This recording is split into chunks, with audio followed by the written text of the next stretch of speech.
Good morning সবাইকে। আমরা পৌঁছে গেছিলাম দীঘার সমুদ্র সৈকতে। বাস একটা জায়গায় দাঁড়িয়েছিল। আমরা নেমে হোটেল খুঁজতে থাকি। ফ্রেশ হয়ে আমাদের সকালটা শুরু হয় চা বিস্কিট দিয়ে। তারপরে টিফিন তৈরি হয়ে গেছিলো কচুরি আর আলুর তরকারি। আমরা রেডি হয়ে একটু সমুদ্র সৈকতে পৌঁছে যাই।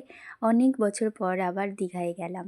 2019-এ ঠিক যেমনটা দেখে এসেছিলাম এখন টোটালি চেঞ্জ হয়ে গেছে। কত ভিড় দেখো, সবাই ছুটিতে ঘুরতে এসছে। বেশ ভালো লাগছিল। আমরা বেশি সময় আর দেরি করিনি, তাড়াতাড়ি ফিরে দুপুরে লাঞ্চটা সেরে ফেললাম। লাঞ্চে ছিল আলু পোস্ত, ভাত, ডাল আর এদিকে হচ্ছে কাতলা কালিয়া। দেখো হাসতে হাসতে আমাকে কত বড় একটা পিস দিয়ে দিয়েছিল। তো আমরা চলো ওটাকে কমপ্লিট করে নিই। তারপরে ছিল লাল লাল ঝাল ঝাল মাটন। তারপরে মাটন ফিনিশ করে নেওয়ার পর আমাদের চলে আসে চাটনি, পাঁপড় আর মিষ্টির ক্লিপটা আমি নিইনি। তো চলো টাটা, আবার দেখা হবে অন্য ভিডিওতে।